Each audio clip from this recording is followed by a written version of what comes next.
Hey there, Transformers. Happy Thursday. Happy lunchtime to you all. Coming to you live across multiple platforms, talking in today's Lunch and Learn about a tactic that I love, love, love. Used it in my job as an engineer, use it today as a health coach, and that is root cause analysis. You see, from the earliest times that I can recall, I have loved going on a hunt. I have loved finding treasure and finding clues and tracing my steps until I get to the culmination, until I get to the answer. And it's part of what drew me to being an engineer, in fact, was this ability to constantly problem solve in everyday life. And it's part of who I am, it's part of my nature, and it's part of what I love about my work as a coach is that I get to help apply these same techniques that I used to apply in a manufacturing environment to the challenge of uncovering what's going on in our health. Now, before I start, I do have to make a couple of disclaimers. I'm not a medical provider, and so nothing that I'm saying here is meant to replace or act as medical care that you would otherwise receive from an expert that is a doctor or any other licensed provider. And I am not here to diagnose or to suggest anything for you to do without the care of your medical provider. So please ensure that whatever information that you are gathering, that you are keeping your doctors, your medical team, your provider team informed of what's going on. So let's dive into it.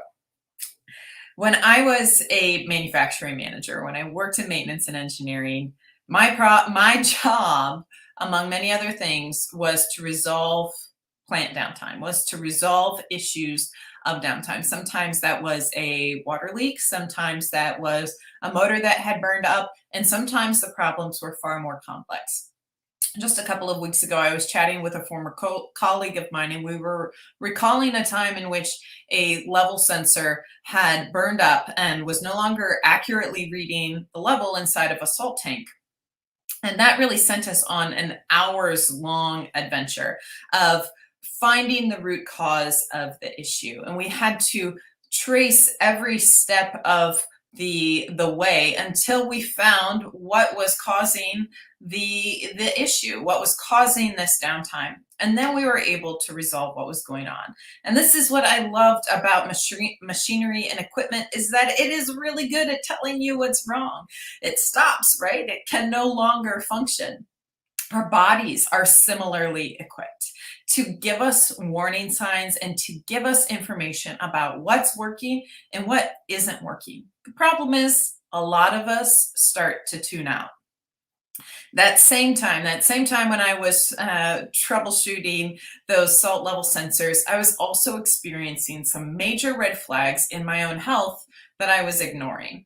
One of which was this incredibly uncomfortable bloating and gas after lunchtime that made it nearly impossible for me to focus in meetings and on any legitimate work that I needed to do.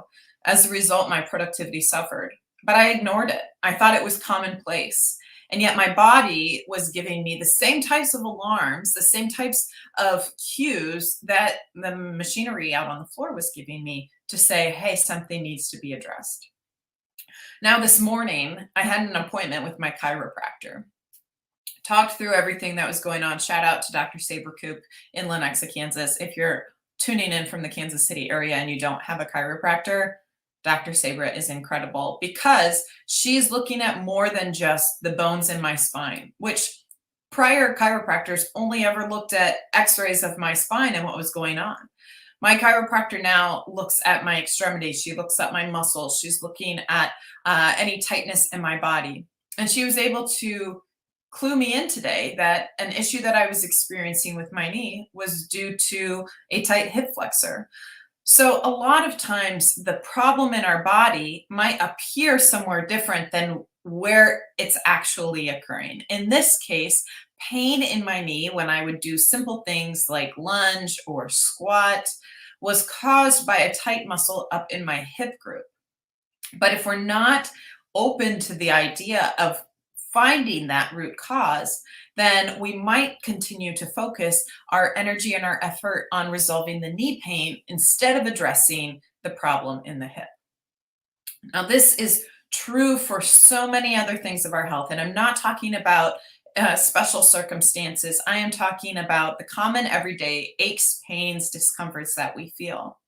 Let's pay attention to different foods. Are they causing discomfort? Are they causing tiredness? Are they causing impacts to sleep?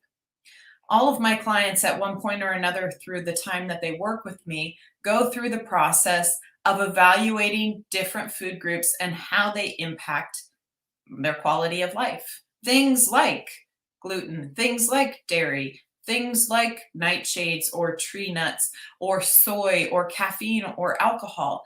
And it's astounding the things that I hear from my clients. Hey, I cut out sugar, my eye prescription improved. Hey, I cut out alcohol, my snoring at night went away. Hey, I cut out gluten and this ringing in my inner ear is gone. Hey, I cut out soy and this painful bloating and discomfort that I experience that makes me feel like I look 3 or 6 months pregnant by the end of the day has completely vanished. You see, these are all indications that something might need to be addressed. And we can start with factors like the foods that we're eating, getting curious. We can expand upon that by looking at our quality of sleep and all of the different factors that are impacting our sleep, whether it could be nutrition related, whether it could be stress related, whether it could be medical related. It's all data that when we choose to participate in our favorite root cause analysis of choice, whether that's a 5Y, whether that's a PDCA, then we can start to hone in on what's causing the problem at hand. And this is exactly what I'm doing with my clients. We're getting curious. We're seeking more information from the body. We are becoming intimately aware of the cues that our individual body gives us and then how we can act upon that. So really, that is the goal, right? To become more intimately aware of the feedback and the cues of our body, the root causes of those things, and then to be able to navigate life from a position of empowerment. I have a client, incredible, incredible woman, incredibly successful in her career. She works in the biomedical industry, and she has learned so much about the foods that are trigger foods for her that would not be commonly thought of as trigger foods. Garlic, for example, or leafy greens, things that we know and accept to be really healthy foods for us that contribute a lot of incredible micronutrients, a lot of incredible benefits to our overall well-being. But these are trigger foods for her. And so the more she learns, the more empowered she feels in her ability to make decisions. When she's going to choose pleasure and fun, when she is going to choose the benefit of feeling really great. For people like my husband, for example, who limits his dairy intake as a way of managing an inner ear condition that he has, he chooses when he's going to have dairy because he knows the repercussions on the other side.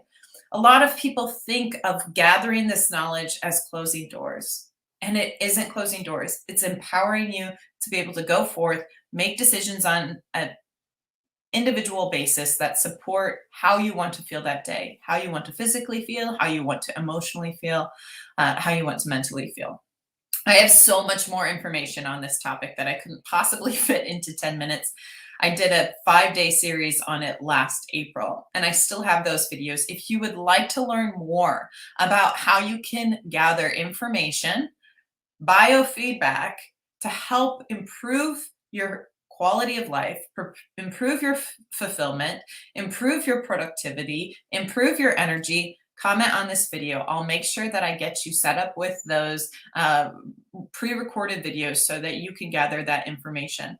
If you're like, no, you know what? I want to get started on identifying what foods and what behaviors are causing this pain, this discomfort, this aching in my body, I also have a solution for you. It's 28 days for you to gather more information about what's going on. Comment on this video. I'll get you set up.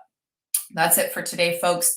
Next week, I am going to be off because I'm taking a little tiny vacation out to Colorado for some time spent in nature. But I will be back on the 16th of this month with an incredible guest. I'm so excited. She is a graduate of my alum Rose-Hulman Institute of Technology. She is an engineer who is transitioning her focus into the space of mental health. So we're going to be talking about her solution for helping to provide better care for mental health for people like her and I, those who are balancing this need for personal development and feeling well with the need to be, the rest of who we are. So tune in with me on Thursday, the 16th of September. We'll be off next week, but you can follow me on other platforms. I'm on Instagram at Transforming Tired.